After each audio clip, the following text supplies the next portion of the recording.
I believe such faith to be greatly misplaced. Robb nodded at Sir Roderick, who finally, yet still reluctant, left the Godswood. The king in the North's gaze moved back to Tyrion. The Lannister stared back for a moment before walking several paces away from Robb. Tyrion glanced down at the sword in Robb's lap. "Is that for me, your grace? If so, I suppose I should be thankful that the Valyrian steel will sever my body with a beautifully clean cut." Robb ignored the attempt to lighten the tension between them.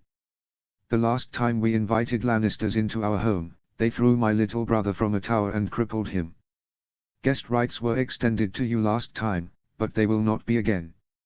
They clearly mean little to your family. I am very sorry for what happened to young Bran," Tyrion offered. Robb had to admit that the man's words seemed genuine. "I can only say that I had absolutely nothing to do with it.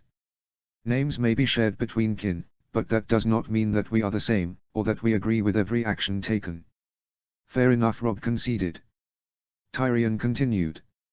"If it is any consolation, and my brother is guilty of the alleged offense, it would seem that his fate shall be worse than Bran's. Perhaps justice has been done." Robb snarled at Tyrion's rationalization. "The fact that Jaime Lannister has been struck down does not give Bran his legs back. The Kingslayer got to live out the prime of his life as a knight, albeit a failure of one, but Bran will never get that chance now. Spare me your talk of equity." "Fair enough," Tyrion mirrored Robb's earlier words. "What is it you are here to say, Lord Tyrion?" "I would much rather be spending this time with my family. My father, on behalf of King Joffrey, has sent me here as an emissary to negotiate the cessation of hostilities between our families so that Westeros may return to a time of peace." "I'm listening. What terms are offered?" "I would say the terms are rather straightforward. The Iron Throne would recognize Robb Stark as king in the North and in the Riverlands. Henceforth, House Stark and the Northern Crown would have full dominion over both. In exchange, Casterly Rock would be returned to House Lannister and your forces would vacate the castle and surrounding lands." "Is that all?" "My father was open to the possibility of arranging marriages to help ease relations between kingdoms. Also, I would remain in Winterfell as a representative of the Iron Throne." "A hostage?" Robb voiced. "Quite," Tyrion responded. "I may have to confer with my advisors on these terms before I can provide an answer." Tyrion held up his hand, stalling him. "If I may offer my own thoughts on said proposal." Robb looked at Tyrion in confusion, but encouraged him to continue nonetheless. "I think you should ignore my father's proposal. From his own lips, he has no intention of honoring it in the near future, and he plans to use the peace to assemble a greater army full of sellswords from across the narrow sea." Robb was now completely at a loss. He was sure this was not how negotiations were meant to go. Usually, one would not shit on their own proposal out loud to the other negotiating party. "Lord Tyrion, I will admit that I am relatively new to political games, but I cannot fathom why in the world you are admitting these things to me, though I cannot say that the revelations are entirely surprising or unexpected. It is rather simple, Your Grace. I want you to deny my father's proposal, so that I can make you one of my own." At this point, Robb could only nod. "Fine. By all means, continue. In my proposal, you ignore my father. He is currently no threat to you. King's Landing is a mess, and I doubt even my father will be able to fix it. I would propose that you surrender nothing. You control almost all of the territory north of King's Landing and the Crown Lands, with only one exception. The Vale," Robb added. "Indeed. Littlefinger still holds power there, a lingering threat at your borders. I am offering my help in removing him, for good." "And how would you do that, Lord Tyrion?" Robb was sufficiently curious at such proposition. "Simple enough, Your Grace. I traveled here with a small contingent of Lannister soldiers. You will, let's call it, incapacitate them. You will choose a group of skilled, trustworthy fighters to adorn themselves with the Lannister garb. I, under the guise of bringing news for my father, will travel to the Vale and gain admittance to the Eyrie. I believe the rest of the plan is self-explanatory. You've captured my attention, but what I don't understand is the why. Why are you suggesting this? What do you get out of it?" "Casterly Rock," Tyrion instantly responded. "You want me to give you Casterly Rock? It is my asking price. My father is never going to name me his heir. I had held on to a fantasy of it for some time, but with Jaime's inability to likely ever hold the mantle, my father still has assured me, it will never be so. His greatest shame shall never succeed him. And if you were named Lord of Casterly Rock, where exactly would your allegiance be? Who would be your king?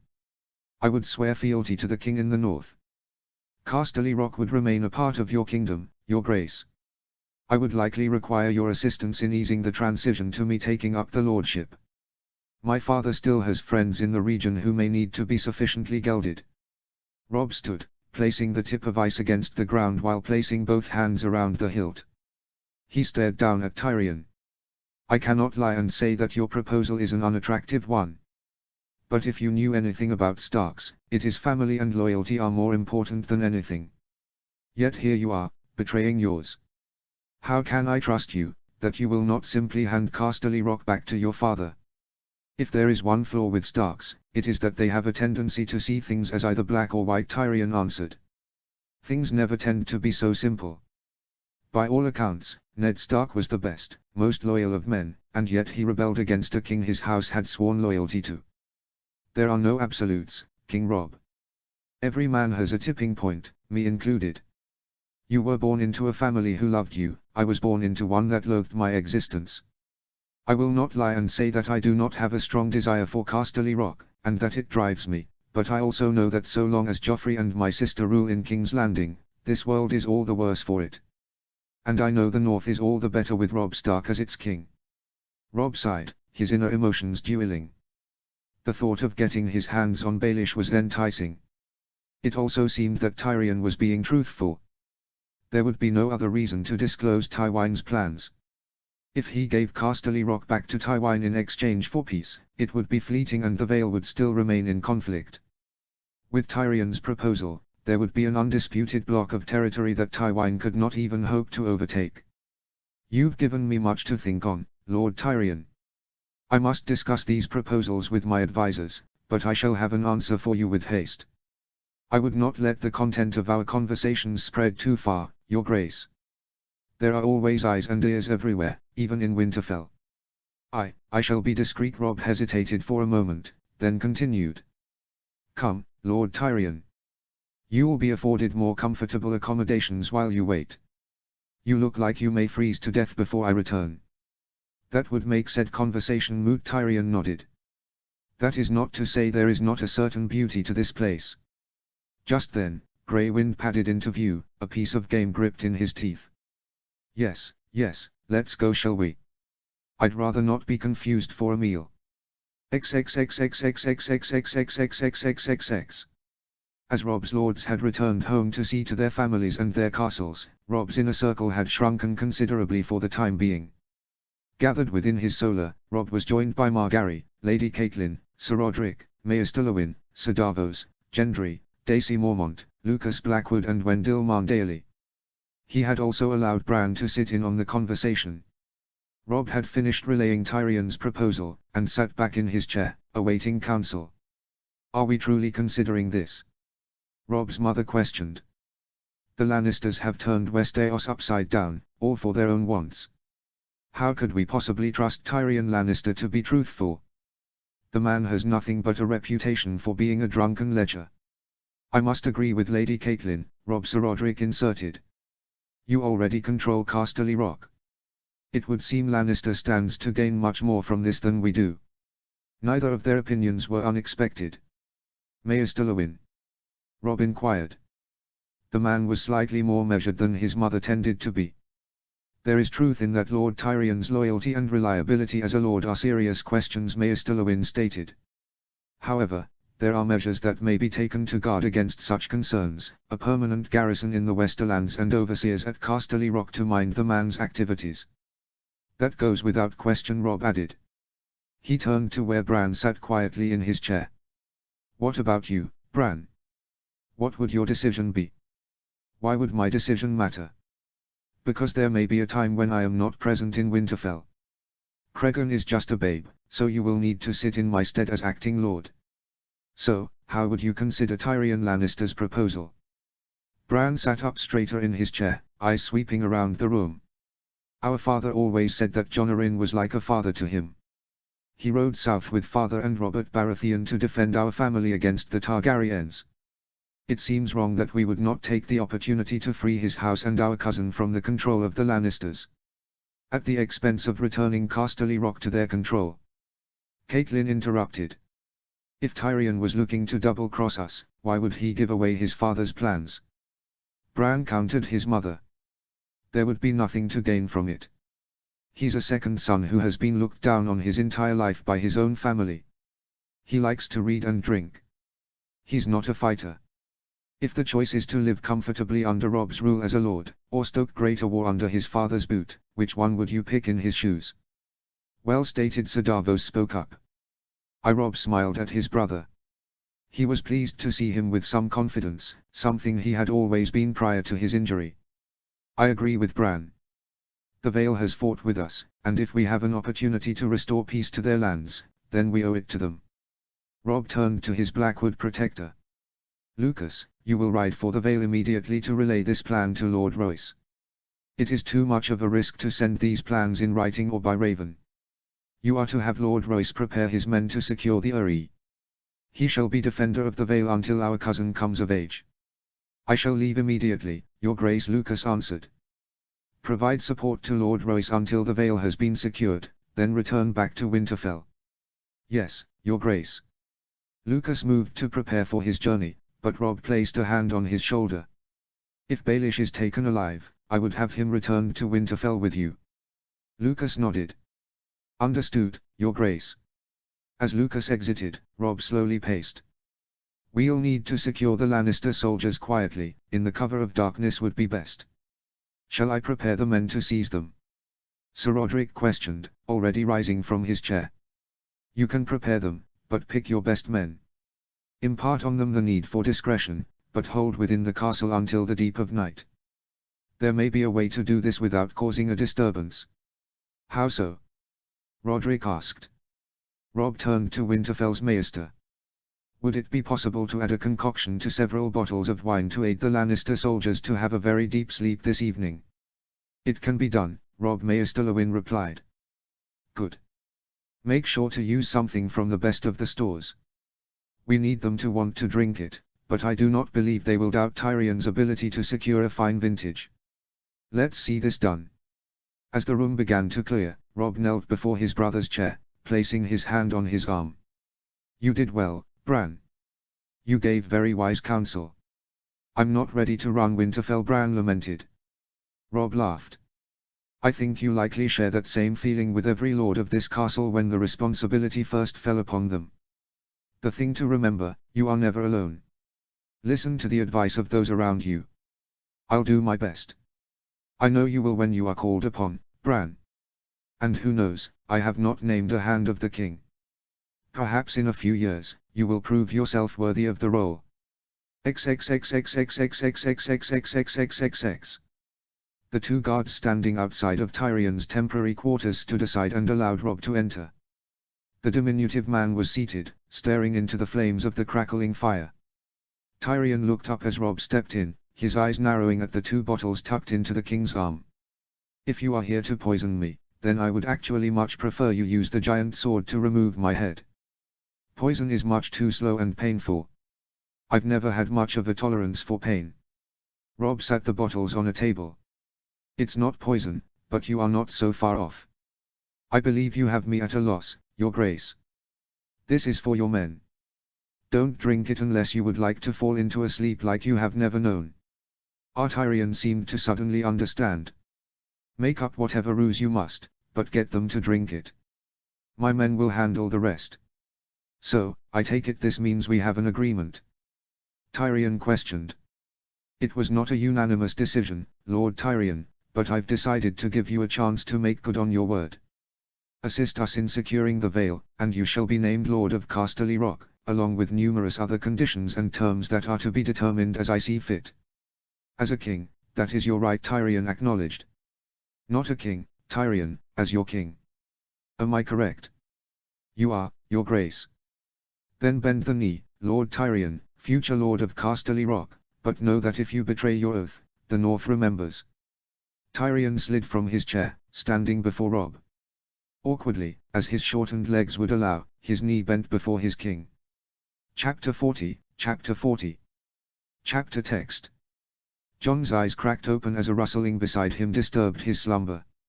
He turned his head and saw Ygritte's nude form walking towards one of the tower's windows. Distracted by the expanse of pale skin, it took him several moments to notice the howling of a vicious wind beating against the tower. Jon thought briefly of closing his eyes again, but quickly abandoned up such thoughts. He flinched as his bare feet hit the cold stone, but slowly ambled over to his lover, who stood with arms folded over the window ledge. "Are you not cold?" Jon questioned. He pressed his chest against Ygritte's back, arms wrapping around her slim waist. Their fire had long since dwindled, so Jon luxuriated in the heat from her body. He looked outside and saw the lashings of the storm against the castle. Snow swirled, and though it was still deep into the night, the white clouds gave an eerie white glow to the sky. "If you think this is cold, then you know nothing," Ygritte returned. "There's no fancy castles or soft beds beyond your wall waiting for you up there. I had not expected such. What is it like, living there?" "Harsh," Baron Ygritte muttered. "The elder free folk used to talk of times when things were different, but each day has felt colder. The fact that Mance has managed to gather the clans is proof enough." "I've never asked, but do you have family out there?" "None that I know of," Ygritte answered. "Free folk learn young to survive on your own. If you don't, you die. And yet you would still seek to exist that way, even on the other side of the wall. If the choice was between that and kneeling." Jon wanted to retort that those weren't the choices her people would be given, but held his tongue. There are good people and bad people everywhere, beyond the wall and south of it. Westeros has had good leaders and bad ones. But, when it comes down to it, the power truly lies with the people. The Starks knelt to the Targaryens for centuries, but when a mad king threatened the people he was supposed to protect, my father and others rebelled against him. The Targaryen dynasty fell. Ygritte turned and looked at him from over her shoulder. "So why kneel for kings at all? No need to wait for them to turn bad." "Because sometimes surrendering a measure of freedom is prudent to avoid chaos," Jon answered. "Nothing is perfect. But don't pretend that your people haven't done the same. Before now, the free folk fought amongst themselves for centuries. Now, when they have need to come together for common purpose, they've sought out and follow one leader. You don't become lesser for such a decision meant for the greater purpose of protecting your people. And you're happy to kneel at your own brother's feet. To be lesser than him. Because my brother is worthy of it. If he wasn't, his people would not have declared him king. And you'd have me kneel at his feet as well. You're still my prisoner, but it is not my place to tell you what to do. If you follow through with your promise of getting us to Mance, then your decisions going forward are your own." Ygritte turned around to face him. Jon shivered as she not so lightly ran her fingernails down along his bare chest. Her eyes started up at. "You didn't answer my question. Do you want me to be a kneeler like you?" "Yes," Jon exhaled, enthralled by her intensity. There were times when she looked at him where he wasn't sure whether she would end him or mount him. It was intoxicating to him, foolish as it may have been. That was proven again as Ygritte gripped his hair and dragged his lips down to hers. They practically attacked each other, but before things could progress further, the blast of a horn outside brought them to alertness. "What is that?" Ygritte questioned, her breath labored. Jon stalled his reply, waiting for additional blows. None came. "Rangers returning," Jon finally responded. No sooner had the words left his lips than he was scurrying to retrieve his clothing. He was still dressing as he flew down the steps of the king's tower. When Jon pushed out into the early morning air, a gust nearly took him off his feet. A layer of snow quickly built on his cloak as he made his way towards the gate where men were amassing. The men of the watch stood closest to gate, while Jon and his men stood towards the back. Sir Alisa stood at the front, arms crossed and a surly look adorning his face. As the gate finally opened, a lone figure stumbled through. The figure was tall and stout, with a thick beard, but looked as if he was half frozen. Jon hears several of the Night's Watch call out a name, Grenn. Grenn makes it several more steps before he begins to topple over, only for several of his black brothers to catch him beneath the arms. Jon now pushes forward through the crowd, standing beside Sir Alisa. "Where is the Lord Commander? Where are the rest of our men?" Sir Alisa begins his interrogation. Gren was now seated on the ground, several of his brother's cloaks now practically covering his entire body. Jon could see numerous wounds over the young man's face, the blood long since frozen over. Gren opened his mouth several times without words, before he finally manages ragged speech. "We were attacked. At the fist of the first men. Wildlings come," Sir Alisa muttered, only for Gren to shake his head vigorously, his eyes wide with terror. "Wasn't bloody wildlings. They came on us out of nowhere, as if they were riding a storm. Men with rotting flesh, blue eyes, they overwhelmed us in seconds." "What nonsense is this?" Sir Alisa growled. He grabbed Gren by the collar. "Where is the Lord Commander?" "Craster's," Gren whispered. "We retreated back to Craster's Keep. The Lord Commander was injured, most of us were, too much so to travel back. They sent me back for help." Sir Alisa released Gren, the exhausted man slumping back into a heap. Sir Alisa moved over to Jon. "I don't have enough men to send out after the Lord Commander and man the castle. I don't know what crazed tales this man is telling, White's a timid voice from behind Jon interrupted. Jon looked back and saw Samwell Tarly looking severely uncomfortable with all eyes now on him. "It's like the Long Night. The Whites and the White Walkers.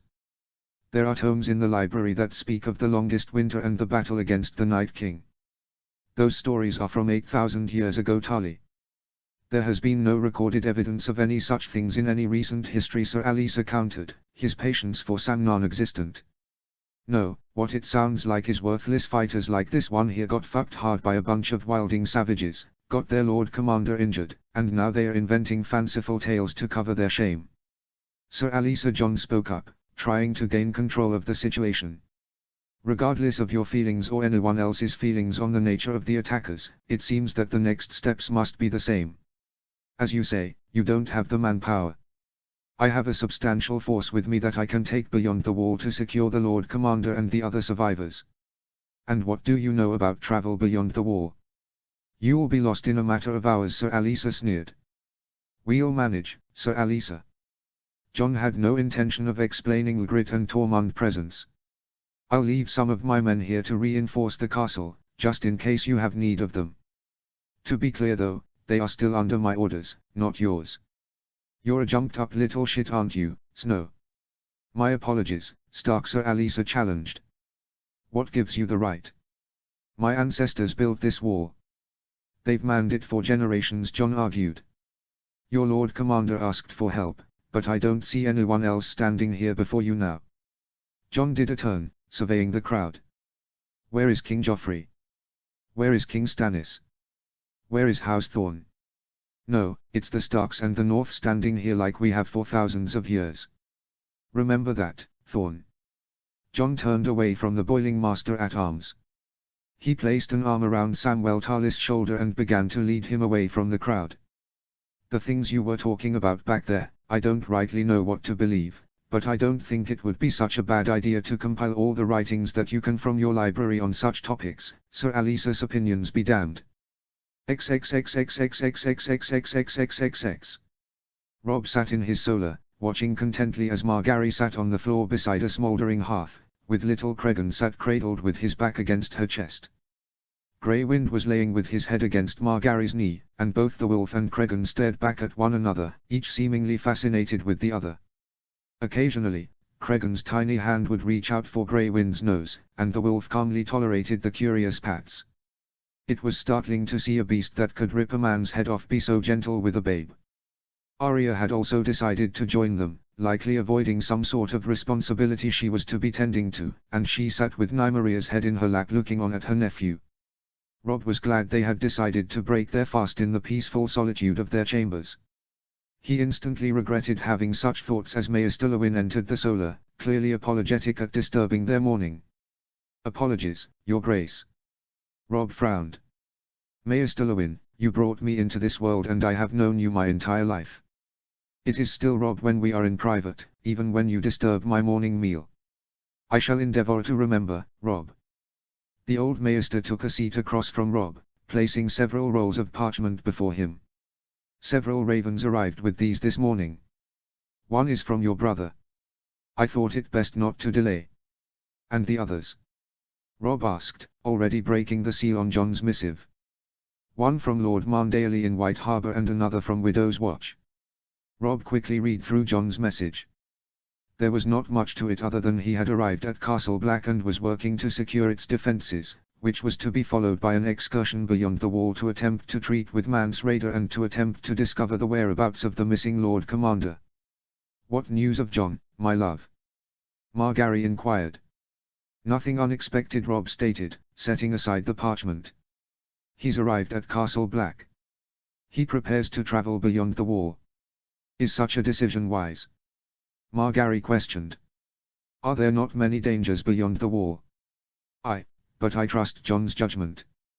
Whatever is happening beyond the wall needs to be discovered. We cannot risk being caught on our back foot with this. Wildling incursions below the wall have always occurred in some manner, but not with this frequency. Something is driving it. It is not a concern that we need, and if it isn't remedied, I'll have my lords angrily beating at my door. I shall not be the Stark that allows the Night Watch to be overrun and the wall lost. Rob picked up the next parchment from White Harbour.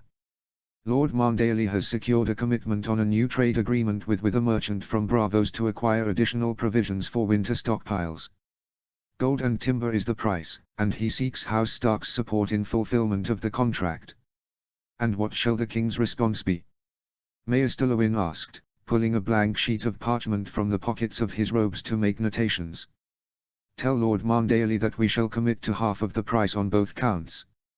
Get the word out that we'll need labourers to meet the needs to increase our outputs. I shall speak with Veon Poole to see that it is done. Good, Rob replied, reaching for the last piece of correspondence. As he broke the seal of House Flint, the words on the page instantly caused him to tense. Your Grace. I write to inform you of a most concerning development. This morning, our watchman witnessed near a dozen ships bearing the Black Stag of House Baratheon sailing north. They sailed very close to the coast. I write both to provide warning and to request your aid in fortifying the defences of Widow's Watch. The war has taken my eldest son, Robin, along with a host of our fighting men. My heir is just a babe, and I beg the king's assistance should we come under threat. Your servant. Lysa Flint, Lady of Widow's Watch. What's wrong? Maester Lewin worried, clearly seeing the frown on Rob's face. Stannis Baratheon's ships were seen passing along the coast by Widow's Watch, Rob explained. I doubt he has given up his ambitions on the Iron Throne, so the fact that he has set his sights north can only be driven by our decision to shelter the Lady Shireen. We cannot give that poor girl back to him, Margaery exclaimed. Rob held up his hand. I have no intention of sending the girl back to her father. She is a ward of House Stark and she is under my protection. The fact that Stannis is seemingly unhinged enough to attempt an invasion of our shores is of concern. Maester Lewin arose from his chair. What are your instructions, Rob? Send letters to White Harbour, Hornwood, Last Hearth and to Small Janumber at the Dread Fort. They are all to take appropriate measures, and send out riders to survey the coast. We need to know where Stannis is, with all haste. I shall send out the ravens at once, Maester Lewin acknowledged. Thank you. Please also send a messenger to Sir Roderick. I am going to send a host to aid Lady Flint in the defence of Widow's Watch. After Maester Lewin had left, Rob stood from his chair and walked over to give the Queen a long kiss on the forehead. He knelt briefly and let Cregan grip onto his finger, which he held onto in fascination. Why do I have the feeling our quiet morning has suddenly been upended, Margaery lamented. It is unfortunate, but it does seem that way, Rob confirmed. I mean to ride to Castle Serwyn and speak with Lord Serwyn about bolstering defences and increasing patrols. I do not want to be caught unawares if Stannis has already landed on our shores. May I go, Rob? Please? Arya excitedly interjected. Rob looked at his sister, who was practically bouncing in place. His mother would not condone such a thing, but it was a short ride. On one condition. You are to be Dace's shadow. You do what she says, and stay with her at all times. No questions. If you so much as question her commands, I will have her tie you to the back of her horse and bring you back. Understood? Arya nodded aggressively. Understood, Robb. Robb waved her away. Go prepare yourself. Dress warm. Shall I bring a sword? To fight King Stannis and his men? Arya asked, her eyes alight. Robb groaned. No, you shall not. And I mean to have Daisy search you for all means of weapons before we leave. Arya stared at him, a frown on her face, and Robb instantly knew he had just effectively proposed a challenge to the young girl. He could practically hear the inner machinations going on inside her head as she ran from the room, her wolf on her heels. Robb turned to his wife. Why not take Cregan to visit with his grandmother? Marjorie smirked. Robb Stark. Are you using our son as a means to distract Lady Catelyn that you are taking her daughter into danger? Me. You offend me, my queen. Just no such tricks shall not work on me. Robb, ignoring her words, reached down and stole Cregan away, lifting the boy to eye level. Don't worry, Cregan. When it is time for you to tell your kingdom, we'll figure out another way to distract the queen. Not to worry though. We have 8 years or so to figure such schemes out. 8 years old. 10 at the least, Margaery exclaimed, jumping up from the floor and chasing after them. Did you hear something, Cregan? No. Must have been the wind. Let's go have a quick word with Sir Davos. We have a need to speak about his troublesome former king. Chapter 41, Chapter 41. Chapter text. Lucas Blackwood already missed the relative comforts of Winterfell. Despite its less than ideal location, and the biting northern cold, it had grown on him in a short time. The Blackwoods followed the old gods, just as the Starks, and Lucas felt a connection with the ancestral Stark home. Both Stark and Blackwood were the blood of the first men, and the histories told of the Blackwoods once holding dominion over the Wolfswood before ancient conflicts had driven them south. When he wasn't seeing to his duties, Lucas usually found himself wandering through the magnificent Godswood, where he was convinced he could hear the gods speak to him. His life had changed much in a matter of months. As a second son, he was not in line to inherit Raventree Hall. That was for his brother Brynden, who would do their house proud as its lord when the time came. Brynden had always been mindful of his studies, while Lucas had found his place in the training yard with a sword in his hand. With lordship beyond his own destiny, Lucas had always expected to travel the realm, fighting in tournaments to make a name for himself, maybe even impress a lord enough to seek a betrothal for a highborn daughter. Those were dreams of the past. War had come and changed the course of everyone's destiny. Not even yet to his 20th name day, Lucas has fought in numerous battles that would be recorded forever in history, traveled Westeros, and been named the Sworn Shield for King Robb Stark, a king who considered him a trusted friend. He had achieved more in 2 short years than he likely could have hoped to should the Lannisters have never usurped the Iron Throne and thrown Westeros into chaos. And now his king had called on him once more, to somehow breach the Eyrie with the assistance of a dwarf of the Lannister enemy and 50 Northerns in Lannister garb. If Lucas was not secure in the knowledge of Robb's faith in him, he would have thought that the young king intent on seeing him meet an early end. Lucas and his men had made good time from Winterfell. He had left Tyrion and the men camped at the Crossroads Inn, while he had continued on alone to the Solpants to discuss strategy with Lord Royce, who would be supplying the bulk of their force. Lucas, adorned in a ragged traveling cloak, made his way through the narrow pathways of the small port town, looking for the place they called the Sturdy Mast, a popular inn that Lord Royce had suggested for their rendezvous. It took Lucas some time to find the inn, as it was situated right on the Bay of Crabs, behind the small castle of House Cox. The noise inside assaulted Lucas' senses as he stepped inside. The building was 2 stories. On the first floor there was one large room with many tables crammed together. In the corner, situated behind an L-shaped bar, several barrels of ale were slowly being drained as serving girls hurried to satisfy their customers' thirsts. There was a closed door leading to what Lucas assumed was a storage room, and next to it a set of stairs leading up to the top floor. Lucas watched as one of the serving girls pulled an eager patron up the stairs, and it was clear that pleasure was also being sold at the inn, beyond just the ale. By some stroke of luck, Lucas found a rickety table forced up against a corner of the room and took a seat. His eyes scanned the room, but he could not yet see any trace of the Lord of Runestone. Somewhere in the room, a man, without a shred of musical talent, began to pluck a tune on a lute, and Lucas sighed as he realized that he may have to endure the noise for some hours before Lord Royce made an appearance. He was suddenly jolted backwards against the wall as a figure tripped through the crowd and only managed to barely catch herself by gripping both hands around Lucas' table. The woman's bushy, midnight black hair had fallen over her face, and she whipped her head back, clearing it from her face. Bright blue eyes stared at Lucas, and Lucas met her gaze, though his attention did shift slightly when he realized that the woman's bent position had revealed a generous helping of her ample tits, which had escaped her loose dress. He was not so stealthy in his glances. "See something you like, love?" The young woman smirked at him, her full lips slanted upwards. "There's no charge to look, but it'll be coin if you want to touch." This was not his first time in a brothel. Lucas had sampled the wares at several establishments through his travel, and he had also spent the better part of a year following his 16th name day bedding the blacksmith's adventurous daughter at Raventree Hall. How she had not become with child from their frequent encounters he could not say, but he was thankful for that small measure of luck all the same. The blacksmith's daughter had been a true beauty, youthful and vigorous. The serving girl before him now was comely enough. She had a kind face, dimpled cheeks, and her curves were generous. Lucas had no plan to ride back to his camp until the morning, so his hand found itself reaching for the coin pouch at his waist. Giving the woman a soft smile, he asked, "Might I have your name?" "Valia," the woman offered. "No charge for the name." "Valia," Lucas repeated.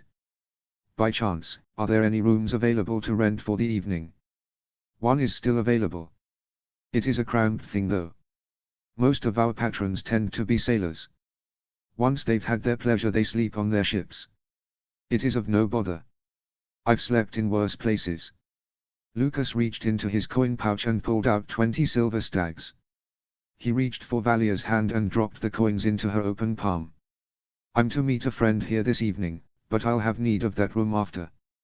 Valia was almost speechless at the amount of coin in her hand. "This is much more than the cost of a room, sir." Lucas ran his hand up the woman's smooth arm. "Coin to touch, remember.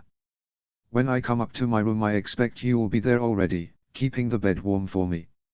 Valia slowly nodded, her gaze shifting between his hand and the coin held in her own. "Good. On your way now." Lucas' hand fell away as Valia began to backtrack, regaining herself. "Last door on the left," she muttered as she finally made her way back through the crowd. Lucas chuckled to himself.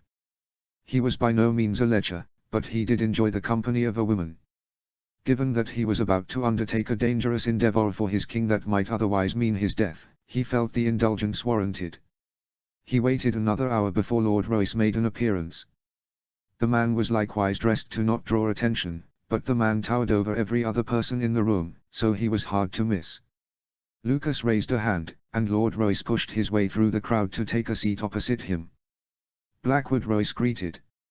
"Lord Royce," Lucas returned. "I was somewhat surprised you suggested this place for a meeting. Would Sir Quincy not have accommodated us in his keep?" "Perhaps, but I don't trust the man, nor who might be keeping his company," Lord Royce replied. "This plan is already dubious to start, no need to risk word getting to unwanted ears." "How many men do you have at the ready?" Lucas asked, getting to business. 5,000, ready to march," he answered. "The houses in the south of the Vale have consolidated our strength. We've suffered losses clashing with those loyal to Baelish and attempting to breach the Ury's defenses." "And what sort of defense should we expect?" Lucas questioned. "We've done our own fair amount of damage to the enemy over the past year. Some of the northern houses have retreated back to their own keeps, but there is likely still several thousand defending the Ury. Most of those are housed at the Bloody Gate and the small castles leading to the Ury itself. If the gate falls, then the Ury is cut off and powerless. And we need to get the gate open to allow your men through," Lucas acknowledged. Lord Royce grumbled. "The king has led us well, but relying on a bloody Lannister's promises seems a step into madness, if you ask me." The dwarf speaks without end, but I will admit that he does not seem a fool. His mouth and his name is like to gain us entry at the least. Gaining entry is one thing, gaining control of the gate against the force housed inside it is another, Lord Royce cautioned. "Many may fall in the attempt. I serve my king, but if the gate should not open, I shall not throw my men against it to their deaths." I would not blame you, Lucas stated. I understand the risk, my lord. Surprise will have to be our ally. We mean to approach the gate at dusk on the morrow. It will give the dwarf a plausible excuse to stay at the gate, rather than marching the distance to the Eyrie in darkness. Lord Royce rubbed at his chin. It is not a bad thought. The mountain clans are always a threat to travelers, more so in the dark. My men are camped now outside of Wickenden. Midday we shall set out for the high road, and we shall meet you at the point where the pass enters into the mountains. We shall hang back a considerable distance while you make your approach. We'll need a way to signal you, Lucas added.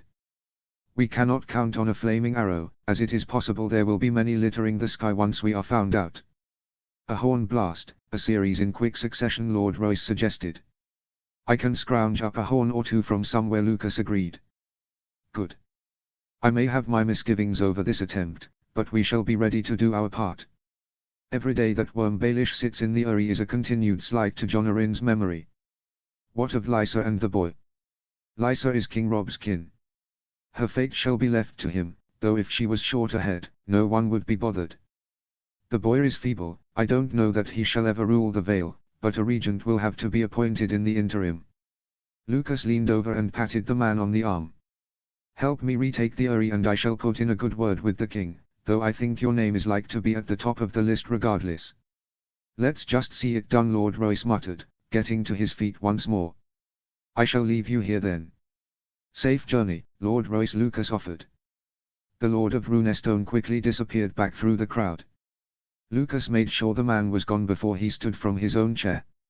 His eyes scanned the room, looking to see if anyone was paying him any notice, but the room was full of men deep into their cups, pawing at the serving girls.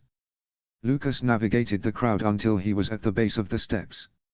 He casually climbed until he was stood before a long hallway, doors along each side.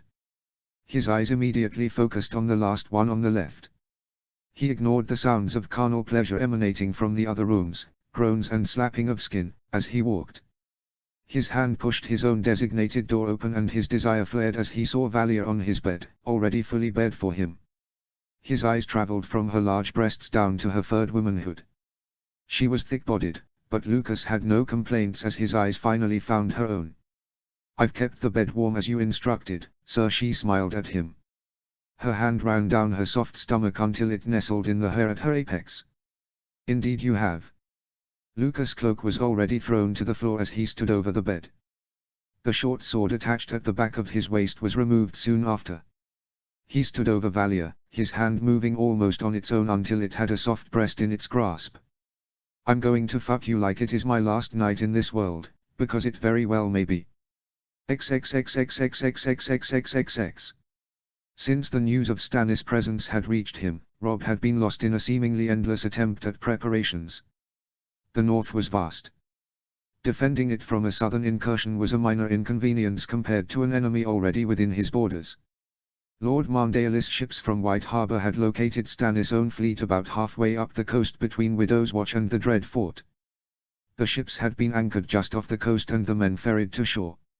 Now Stannis was in the northern wilderness with endless nooks to get lost in. Though, Robb doubted that the man was truly prepared for the climate with the freezing nights and blowing snows that could disorient even the most seasoned warriors. Robb had been heartbroken at the concern on the face of Sir Davos when had told him that Stannis was on his way. The poor man had taken to shadowing the Lady Shireen wherever she went, as if Stannis could appear around any corner, even within the safety of Winterfell.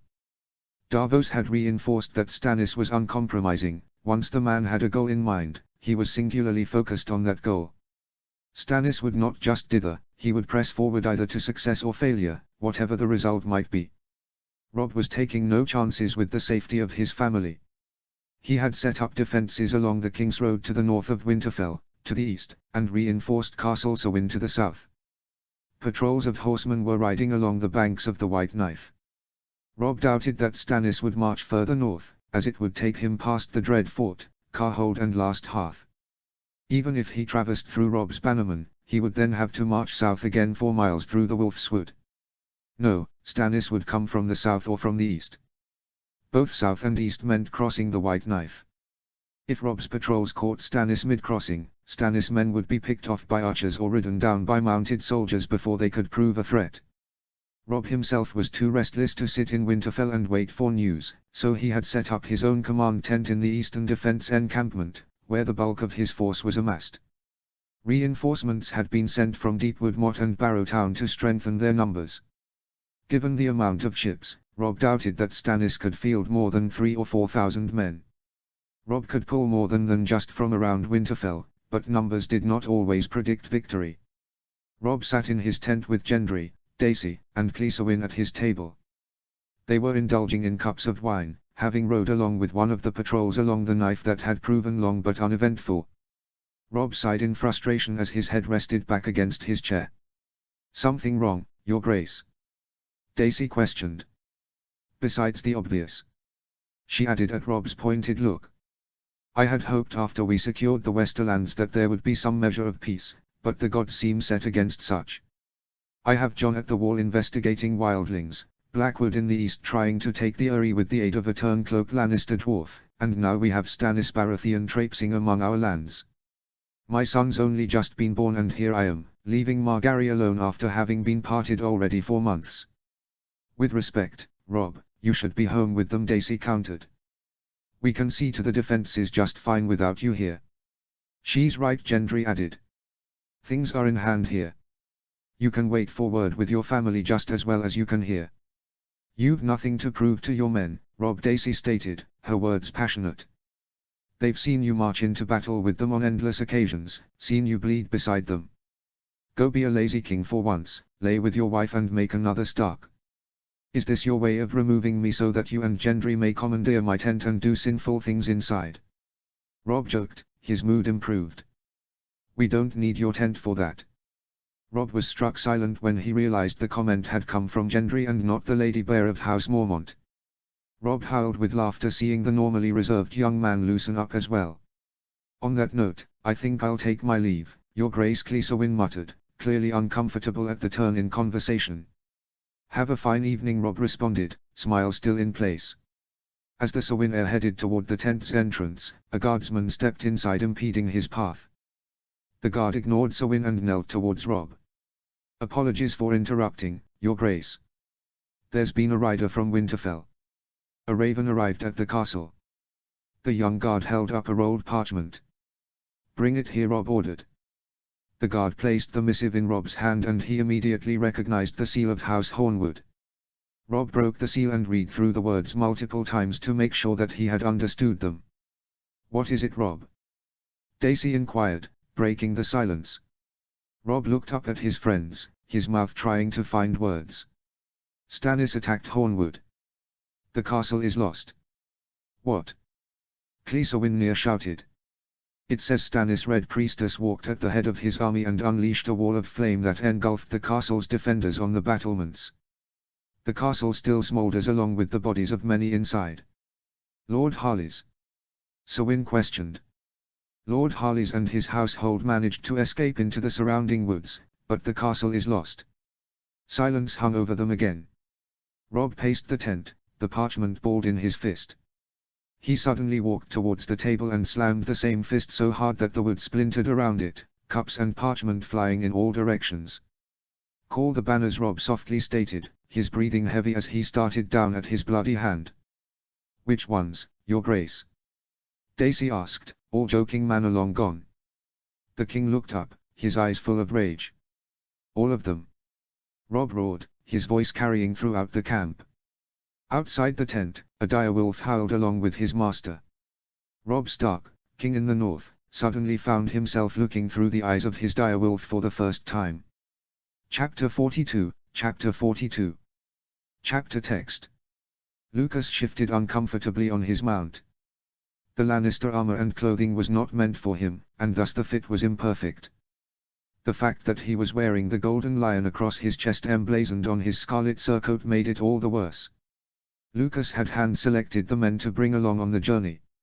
All were excellent fighters, most northerners, but a few men of the Riverlands as well whom Lucas was familiar with.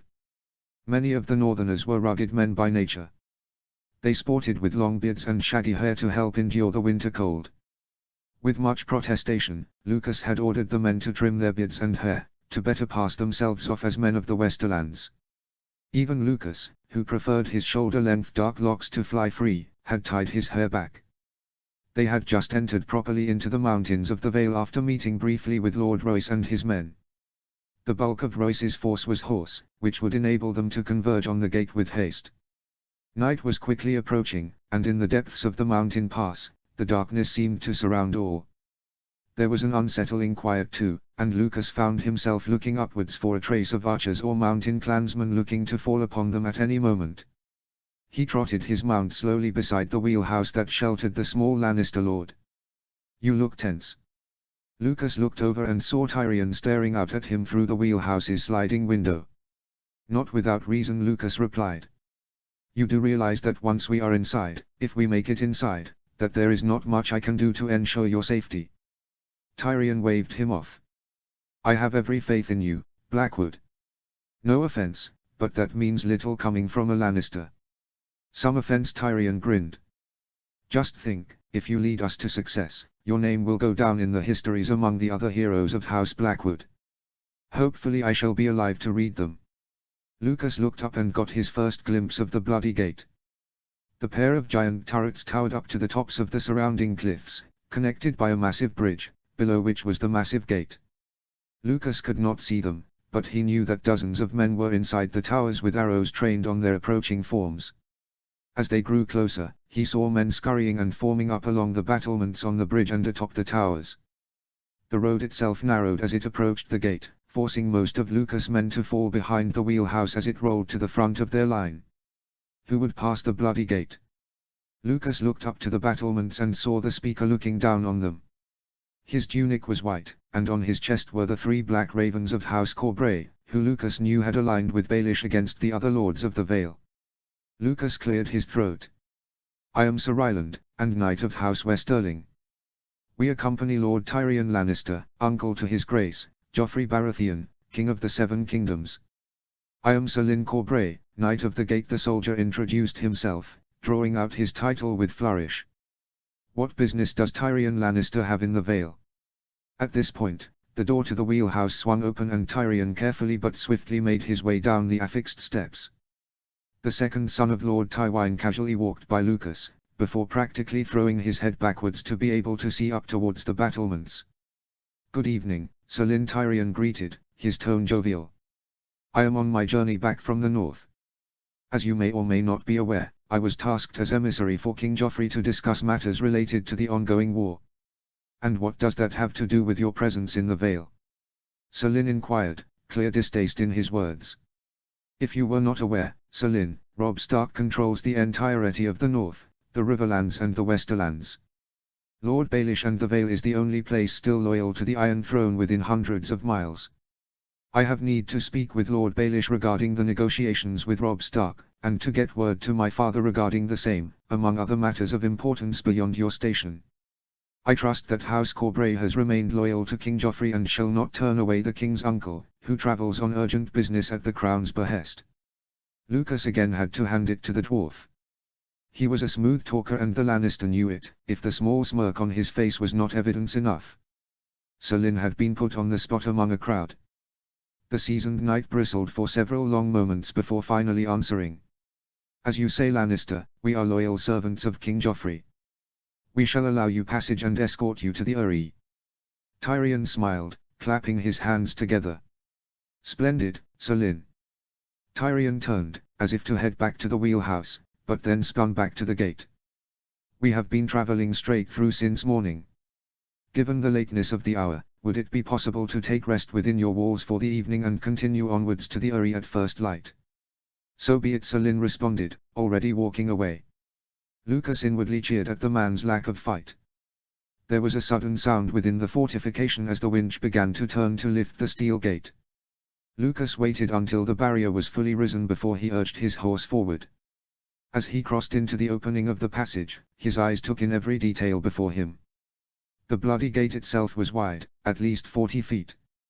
Entering into the tunnel opening, the passage was lit by torches, and Lucas could see arrow slits to the sides and murder holes above. Any force stuck within the tunnel would be struck down in bloody fashion. Lucas saw no sign of the winch to lift the gates, which meant it was likely located above on the bridge itself. There were 2 sets of stairs on each side of the tunnel, which he assumed led up to the bridge. As he reached the end of the tunnel, he finally glimpsed what lay beyond the gate. He first saw the Eyrie seemingly extending into the sky in the distance, while closer before him there was a haphazard war camp situated along the high road. The numerous tents were so packed together that it was hard to get a true sense of the strength of the enemy, though the narrowness of the pass served to take away the advantage of numbers. A battle on the pass would be a long, bloody slaughter. When they were all through the gate, they were met by Selin, who had descended from his previous perch. Tyrion, likewise, had abandoned the wheelhouse for the open air. Lucas could hear the sound of the gate lowering behind them. "You shall be afforded appropriate lodgings within our walls," Lord Lannister Selin stated. "I am afraid that we do not have the capacity to house all of your men within our walls, though they are free to make camp nearby." "It shall not be a problem, Selin. My men shall make camp, though I will take a few to guard my chambers for the evening." Selin scoffed. "I assure you, Lord Lannister, you have nothing to fear from within our halls." "I trust that to be the case," Tyrion smiled. "Yet, you can never be too careful." Tyrion turned to Lucas. "Sir Ryland, bring 2 more men to stand guard for the evening. The rest of you, settle yourselves." Lucas, or Sir Ryland as was his alias this night, chose Doran, a burly northerner from Winterfell, and Bardrin, a scrappy fighter from Pink Maiden, to accompany him. Lucas quietly gave orders for the rest of his men to make camp by the stables, which were just off of the left guard tower. As luck would have it, this was the same tower Tyrion was to be housed in. Selin led them up a winding staircase, halfway up the tower's height. Lucas made note of each guard position, though it seemed that most of the guards were either on the bridge or at the top of the towers. Tyrion's accommodations were small, but comfortable, one of 3 small rooms on this particular landing. "You'll find wine and food within," Selin noted as Tyrion surveyed the chamber. "It is not much, but we had not expected to play host this evening. We have largely been cut off from trade, so our resources dwindle by the day." Tyrion was already pouring from the wine bottle as he looked back. "This shall suit my needs just fine, sir. I thank you. I shall make sure that my nephew, the king, is aware of the plight of his most loyal men."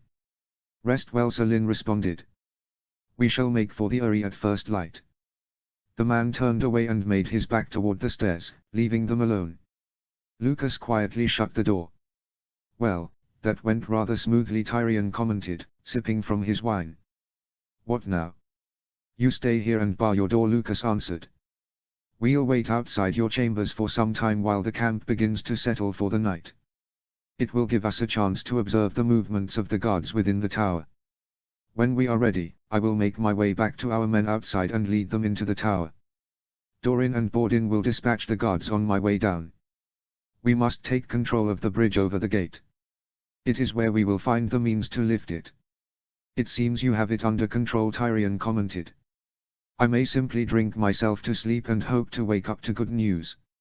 "It shall be that, or you wake up to your demise and a trip to the executioner's block." Tyrion shrugged such concern. "It is not my time. I've always envisioned dying in my own bed, an old man, with a belly full of wine and a girl's mouth around my cock." Lucas shook his head. "I wish you good luck in such lofty goals. Have a good evening, Lannister." "You as well, Blackwood." Lucas shut the door, and he, Doran and Bardrin took place right outside. The night was largely quiet. The voices of the men from the camp barely penetrated through the tower's thick stone. The waiting in silence was brutal, but Lucas did not want to be hasty in his plans. If they were found out too soon, they would be swarmed and picked apart. They needed to move quickly and take up a defensible position. All told, they waited about 2 hours or so before Lucas decided the time was right. He gave a nudge to his men, then slowly began to descend back down the winding stairs. On the next landing down, 2 archers stood guard. Lucas passed first, the archers giving him a nod. As their attention shifted back to the path outside the tower, Doran and Bardrin fell upon them, daggers slipping deep into their necks, blood spilling upon the floor. Down they continued, 4 more guards meeting their ends along the way. Lucas moved quickly past where the tower opened to the bridge, continuing down until he was outside the tower once more. He moved undetected to where his men had set up a small camp for show. He stuck his head inside each tent, signaling the men to follow. Once assembled, they made their way back to the base of the tower. Luckily, their movements were largely concealed by the darkness, though Lucas was forced to slit the throat of a slow-moving guard, who looked like he was well in his cups. Lucas, finally drawing his sword, led the men up the stairs where Dorin and Bardrin both waited. Lucas peeked out onto the bridge. He counted at least 25 soldiers. Surprise was still on their side, and they had to take full advantage. He had a dozen men armed with bows in his company, and he hurried them to the front. "Each man pick a target," Lucas whispered. "As soon as the volley is off, we charge. The winch is 3/4 way to the other tower. We must form up lines on each side so that we may raise it. Archers, on my mark. Make it count." The archers were squeezed into the passage, and Lucas gave the order. Now. A dozen arrows fired off and a dozen men fell. Lucas pushed past the archers and drove his sword into the first man he came upon. The defenders were stunned at the sudden attack, more than half falling in a matter of moments as Lucas and his men rushed them. The remaining defenders were quickly pushed back against the other tower. However, the surprise was now gone, and shouts were sounding all around them. "Archers!" Lucas called to his bowmen. "Set their camp ablaze." His archers rushed to the closest braziers, lighting their arrows and loosing into the camp. Tents began to burn, but then enemy arrows began to rain down from above. 6 of Lucas' archers fell within moments. "Shields!" he yelled to his men. "Incoming!" Lucas picked up a shield from a fallen defender, and just in time as it caught an arrow near his head. His men had done as ordered, forming up around the winch, but now defenders began to pour from the towers. "Turn the winch. Lift the gate." He trusted his men to follow through, so he joined their lines as the enemy rushed in on them. It quickly became a crush of bodies, and Lucas shoved outwards with his shield before cleaving his sword down into an enemy's skull. Blood and brain flew off his sword as he brought it down again and again, poking his blade wherever he found an opening. The men beside him joined in his cadence, pushing forward with shield, then hacking at whatever flesh was available. The only benefit to the crush of bodies was the enemy archers were more hesitant in loosing their arrows upon them. Lucas risked a look back and saw 4 of his men were turning the winch. He could faintly hear the portcullis rising below their feet. They had lost at least a dozen men now, and the numbers were only getting worse for them. It was now or never. He fell back between their 2 lines, reaching at his back for where the horn was secured beneath his coat. Pulling it free, he crushed it to his lips and blew with every bit of air that remained in his lungs. The horn blast echoed loudly into the night, carrying down the mountain pass. He blew it several more times, praying to the gods the sound would carry where it was needed. Lucas grunted as a sword suddenly cut into the back of his right shoulder. The horn dropped from his hand and he turned to see that Selin Corbray had cut his way through the line behind him. Lucas gripped his own sword with both hands and stood before the older knight. "You fucking traitors," Selin growled. He raised his sword, and Lucas realized his opponent was coming at him with Valyrian steel. Not one to back down, Lucas met the attack, his body shaking as the blades clashed. Selin was skilled, very skilled, and Lucas found himself on his back foot. Another swing and Lucas felt the Valyrian steel slice shallowly above his right eye. Blood began to pour down, and his vision was impaired. He just barely caught another attack by Selin. Lucas kept his sword locked with his opponent, before he reached back with his left hand and crashed his fist into Corbray's jaw. The knight staggered back, but then kicked his armored boot into Lucas' torso. Lucas felt his breath leave him and dropped down to his knees. "I'm going to end you, you little bastard," Selin yelled, approaching Lucas with his sword raised and hate in his eyes. Lucas could still barely draw air into his body, only able come to one knee, sword only slightly raised. But then Selin was distracted, his attention turned away. Lucas had a good idea why. The sound of hundreds of horses galloping up the mountain pass suddenly filled air and he could feel the ground shake. Lucas looked back, hoping that the gate was still up or at least passable. Half of his men were gone, but they were still protecting the winch fiercely behind him. Lucas felt a second wind of energy fill his body, and he forced himself to his feet.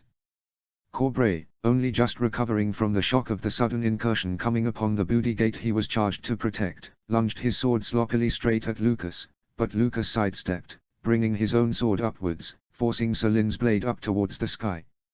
Lucas brought the pommel of his sword across the man's cheek, gouging into the skin, and also spinning the man such that the whole of his back was exposed. He thrusted his sword clean through Selin's shoulder on his sword arm, the blade passing right through the other side. The man hissed, dropping his sword and falling to his knees. Lucas pulled his sword free, before circling to the front of his opponent. Lucas stared down at Selin, who was panting, his left hand trying to stanch the blood pouring down his shoulder. "Surrender the gate and you may live," Sir Lucas offered the man. "You're no Lannister, boy," Selin muttered. "Who are you?" "Lucas Blackwood, son of Lord Tytos Blackwood. Kingsguard to Robb Stark, king in the north, the Riverlands, Westerlands, and soon enough the Vale." Selin laughed. "At least I didn't fall to a bloody Lannister. Will you not surrender, sir?" "There is no need to die." "Not in me to surrender, boy," Selin coughed. The man reached down to grab his fallen sword, but instead of raising it in attack, he held the pommel out to Lucas. "There's your prize, Lady Forlorn. I only ask that it be the ancestral sword of my house that strikes me down." Lucas gripped the sword, dropping his own blade to the side. He's held ice before, but this Valyrian steel sword is smaller, more manageable in his hands. Deciding to grant the knight's request, he gripped Lady Forlorn with both hands, swinging through a confident strike along Selin's neck. The steel goes through skin, muscle and bone as if none were there. Lucas stares for a moment as Selin's head rolls away, lost among the bodies on the bridge. Looking up, the fighting around is at a standstill. Lucas looks on as Lord Royce has led his men through the gate, falling harshly upon the enemy's camp, which is now half in flame and ruin. Dorin and Bardrin, both blooded but alive, come up beside him, and the other 10 remaining of his men form behind. The defenders on the bridge still outnumber them, but one by one they drop their swords in surrender as their will is broken, along with their commander. By morning, the Bloody Gate and the mountain pass leading up to the Eyrie was secured. Lucas had sent one of the ravens housed at the gate with a message to the Eyrie demanding the immediate surrender of Lord Baelish and Lysa Arryn. It would likely take weeks or months to force entry into the Eyrie itself, but the castle was completely isolated. Lord Royce expected hunger would drive the castle's inhabitants to betrayal out of desperation sooner rather than later. After having his wounds tended to, and after removing the objectionable Lannister clothing from his person, he made his way back up to release Tyrion Lannister. Upon reaching the dwarf's door, Lucas pounded his fist against it. It took a few moments, but the door finally opened revealing a well-rested Tyrion. Blackwood Tyrion greeted. "As you are still alive, it would seem things went well. I lost near 40 good men, but the night was ours in the end." Tyrion moved to the table and poured wine into 2 cups. He handed one to Lucas, before raising his cup. "To your brave men." Lucas raised his cup in acknowledgement before drinking. It was shit wine, but it was better than nothing. It helped to dull the pain in his shoulder and head at the least. "Not that I have not enjoyed your company and this wonderful journey, but I think I mean to return to Winterfell to discuss my future with the king," Tyrion stated. "We shall provide you an escort back," Lucas answered. "You've upheld your end of the bargain, I shall let King Robb know the same. And I shall sing the praises of you and your men," Tyrion offered. "A fitting reward should be in order. If not from the king, then from myself when I take my place in Casterly Rock. Though that pretty sword at your side seems to be quite a prize in itself." Lucas gripped the magnificent sword at his side. "Selin no longer has a need for it, yet I feel some conflict in keeping an ancestral sword of another house. That family tried to kill you." "Fuck them," Tyrion shrugged. "It doesn't belong to them anymore. Call it something else, and it shall be an ancestral sword of House Blackwood." "Fair enough," Lucas replied. "I shall have to think of a fitting name." "What is next for you?" Tyrion questioned. "There is still work to be done here. My task is not complete until Baelish has been rooted out and we control the Eyrie itself. I have no doubt you will see it done, young Blackwood." XXXXXXXXXXXXXX.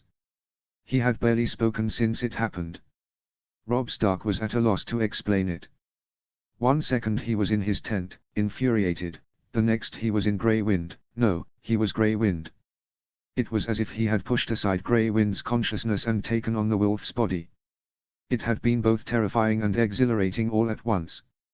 He had run through the Godswood, moving swiftly and gracefully as a direwolf. He had felt Grey Wind's desire to hunt as he glimpsed the sight of a deer, wanting to sink his teeth into its flesh and feel the warmth of its blood as it spilled. He took notice as other wolves in the wood seemed to shadow him, following in his wake. What had felt like hours had only been minutes when he finally willed himself back into his own body. His friends had simply stared at him, wondering what had happened as they watched his eyes go white. Robb had succinctly given them orders and retreated back to Winterfell. Ever since, he had felt drawn to the Godswood as never before. His senses seemed to have amplified, as if had taken a piece of Grey Wind with him back into his own body. He felt greater hunger, his temper was quicker to rise, he lusted for his queen as never before, his vision was sharper, his hearing sensitive even to a small rustle of leaves. Said hearing was put to the test as it sensed soft footfalls approaching behind him. Robb. He looked over his shoulder and watched as Margaery approached, bundled in a cloak of furs. She had a look of concern on her face. She walked over to him and seated herself in his lap. She placed both of her hands over his chilled cheeks. "You've not been yourself these past 2 days, my love. Does Stannis worry you so?" Robb leaned into her touch, burying his face into her neck. "I'm sorry for being distant," he answered. "I needed some time to clear my head. Stannis is a worry, but he shall be dealt with." "The news of this Red Witch and magic does little to ease me," Margaery confessed. Robb brushed his lips against her delicate neck. "There is older magic in these lands than whatever this Red Witch shall bring. Starks have ruled these lands for thousands of years, and I will not allow them to be befooled by a foreign witch. The old gods shall not allow it." "When will you leave?" Margaery questioned, leaning further into Robb's touch. "Tomorrow," Robb answered. "As soon as Lord Glover arrives, we shall ride to join our forces with those from White Harbor." Margaery pulled back, staring into his eyes, which had heated at her touch. "Then we best make the most our time." Her lips claimed his, and suddenly the lust that had been coursing through him was fully unleashed. He took control of the kiss, his teeth nipping at Margaery's lower lips. His hands gripped her soft bottom, sinking into the delectable flesh as he stood and lifted her with him.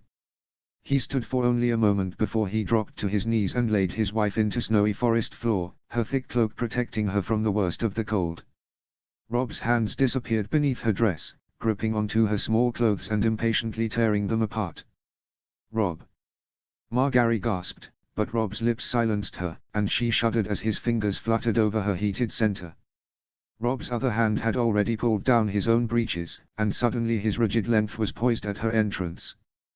They both groaned as he sank into her.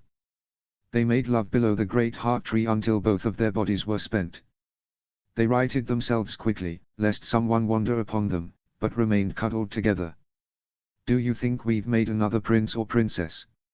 Margaery questioned, her head lying against his chest. "I hope so," Robb responded, utterly content in his queen's embrace. "Shall we ask the gods to bless us with such a gift? We are in no better place to do so." "How can we not?" Robb helped Margaery stand, and they walked hand in hand to the heart tree. Robb looked into the beautiful, yet haunting carved face, and reached out to touch the ghostly bark. However, when his hand touched, it did not stop. His hand went through the bark, then his arm, and then his whole body was falling.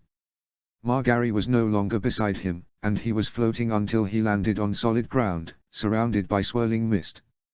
He stumbled back as images began to flash before him, an army of thousands of blue-eyed corpses, figures of walking ice at their front, leading them, a pack of direwolves, the wall under siege, the children of the forest, the stark sword ice bathed in fire, a trio of dragons.